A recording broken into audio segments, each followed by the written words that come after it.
and site plan and permit. That's correct. You can start your process of deliberation, and really it's the initial resolution and sketch public hearing. The thing that you're cognizant of or keeping track of is the ultimate negative declaration and site plan approval. You don't want to get in front of that. So we kind of time our final approval to occur immediately after the town site plan approval is wrapped up and seeker's done. Perfect. And I haven't confirmed it, but I think they may have already done the 239. Okay. But I'll check out. I'll confirm that. Would they do that ahead of? So well, the town they've already reviewed the project earlier. So they had this last week. He was actually, when I said last week, he was here. Okay. He'd come back, which I think was based on comments from the planning board from the initial. So they've been doing the site plan review. So I think that might be interesting to either have it or special meeting or, well, the special meeting is the full board, correct? Yeah. Yes. So the special meeting is the full board. It might be interesting to have that information if it exists. That's next week. 23rd. We're meeting next Wednesday, the 18th. 18th. Is it? Oh, I'm a week out. Yeah. It's a special meeting for basically this and one other thing. There's too many special meetings. I forgot. You would expect the next deck to be. Well, so next week we're doing the initial authorizing resolution. So we can do that without, that we're getting the process started. So that's the initial resolution. Let's just start the process of doing the public hearing and such. But we do have to have everything in place by the time we do the final approval at September 9th. Yeah, so we've got like 2 weeks. So next week is got to get us started so we can get the public hearing scheduled before this. Yeah. I guess back to Dave or John, I had one or two things, just I think they're just procedural. I had a couple questions on some things in the application and some things on Lyle's summary sheets. Some of the data didn't exactly match the application, and I'm sure there's a reason why. But, anything that you've observed? I mean, it's a very robust and good project. Yeah. We fight for these projects. Yeah, exactly.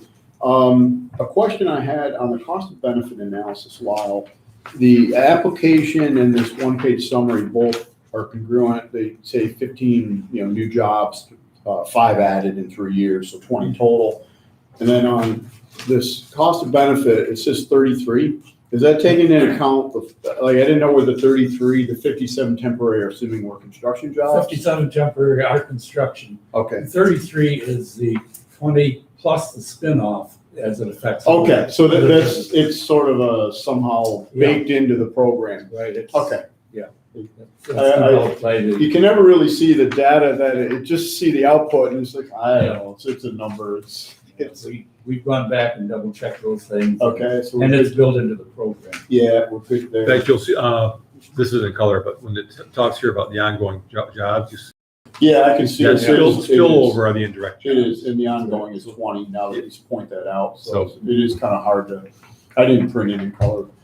And then also on the, I think on the property tax exemption, it's actually higher than in I think in the application proper. I had a question, and maybe this is just project location, current operations in Jefferson County. Aren't they related to aviation? No. Oh, they're not. Yeah, so that was Morris Hatchery that Jeff Pierce worked for previously. What happened? Aviation came in, they bought that facility. And did Morris eventually close, right, Jay? Yeah, that is retired. The owner retired, but so Aviation is a totally different company. They bought that facility and renovated it for their new purposes. Oh. Jeff left, worked for some other company somewhere, and then he ended up back working for the sister company of Aviation, contacted Jay. And Okay. so CWT is a sister company, but no relation with Morris other than that. All right, that's just the way I heard it last time. It sounded like they were sort of a sister company to Aviation. Yeah, I don't know why I heard it that way, but I can see why you would. they do similar work. Yeah. That's cool. Yeah, I didn't get your presentation there, but is there any sort of waste generated from this plant? There's eggshells that'll be generated.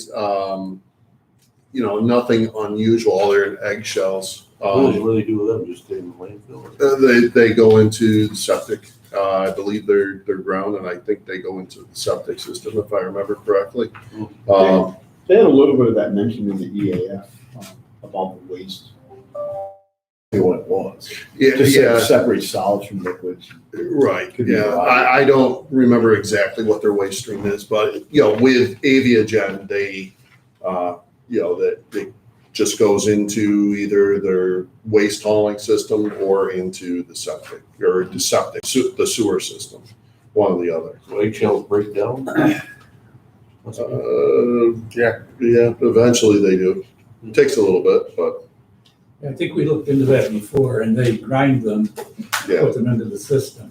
Yeah. Because John, what's his name, from SciTech, was looking into an older use for their waste, and he said there's something about the eggshells that they can't be used for anything else, and I'm not really sure what it was.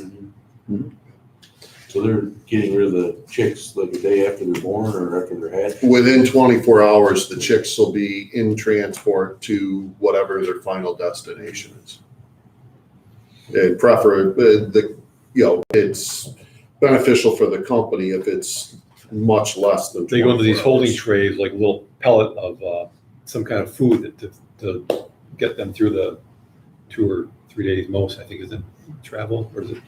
And the idea is to get them to their destinations within that 48 hours. So in the wintertime, do they transport them in heated vehicles or something then? They have specially designed trailers that they're putting these chicks into that will maintain the temperatures and stuff that they need to be at. So yeah, the eggs will arrive in special trailers as well. So, and we have put them in touch with Midway International Logistics. Jeff wanted to have a connection there because he sees some potential opportunity to work with them on different pieces of the transportation. So, yeah, they're already reaching out.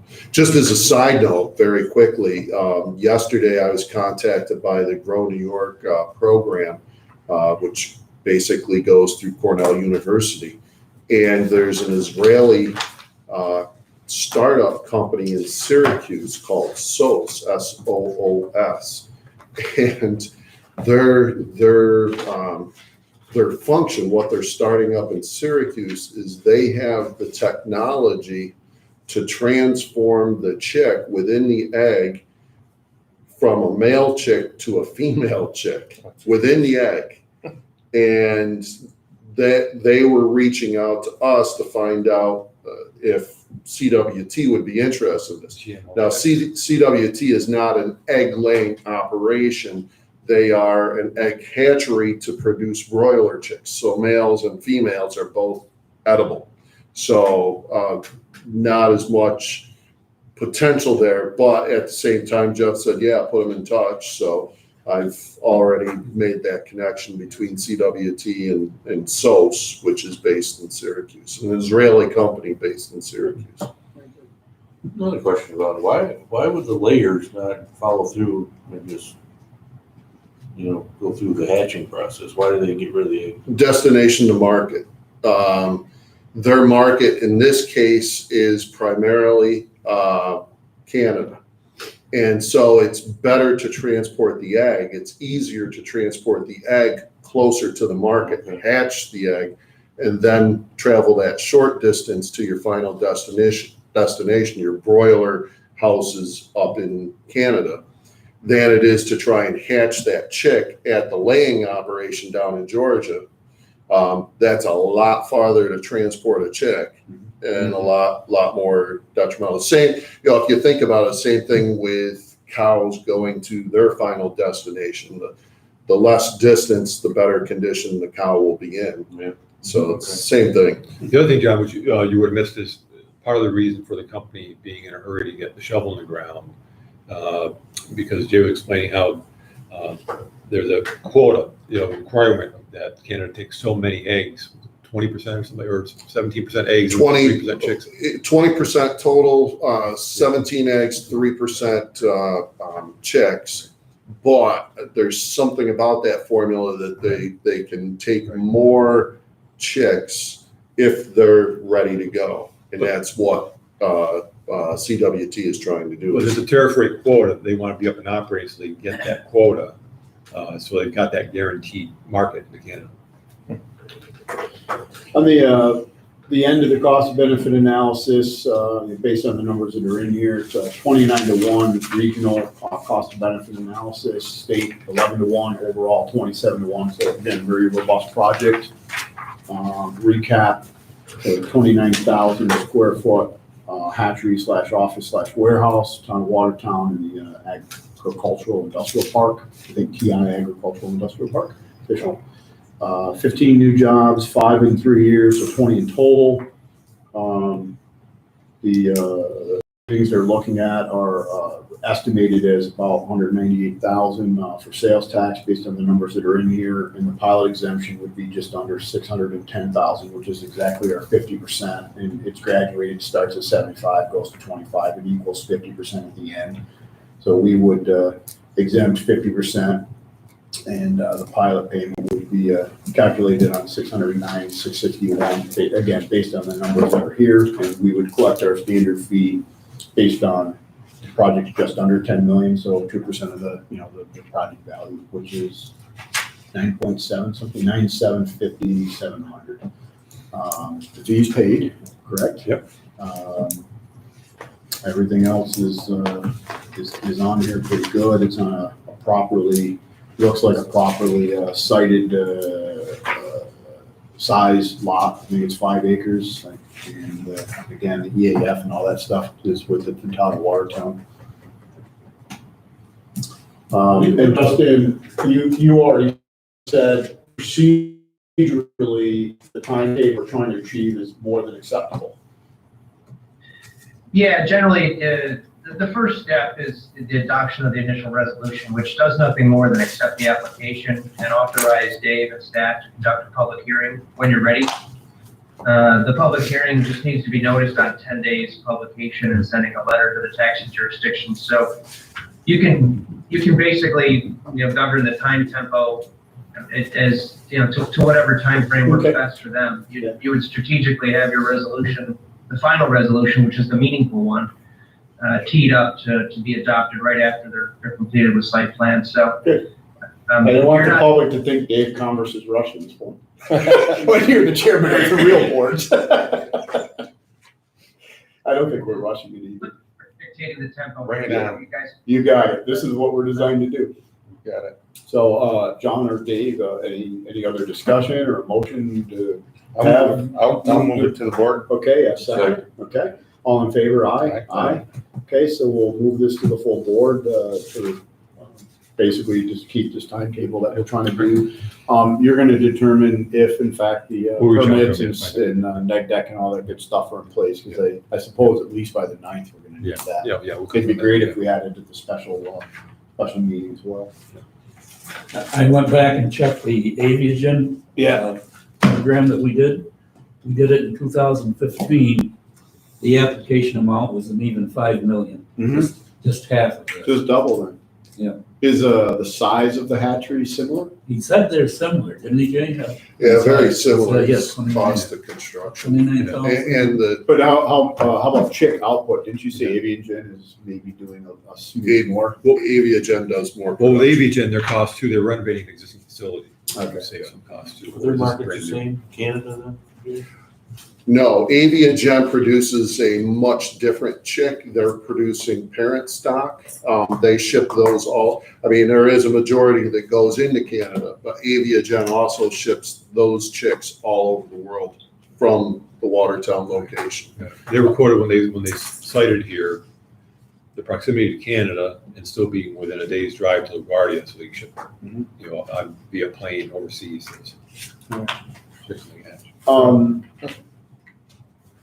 Other unfinished business, I think the only thing I was gonna ask about, I mean, similar to the timetable we're trying to do here, you said Gilhouse is trying to get their permit before they actually submit their pilot. Could this not actually take a similar path where we could do our initial resolution? But it didn't come before loan review today, so that's kind of hard to. No, Gilhouse, so we found out yesterday that some correspondence with their attorney that the town's gonna require they go through site plan review, and the planning board does not meet until September. Yeah. So it's gonna be October, the earliest. Okay. But October for the loan review, September loan review, October board meeting.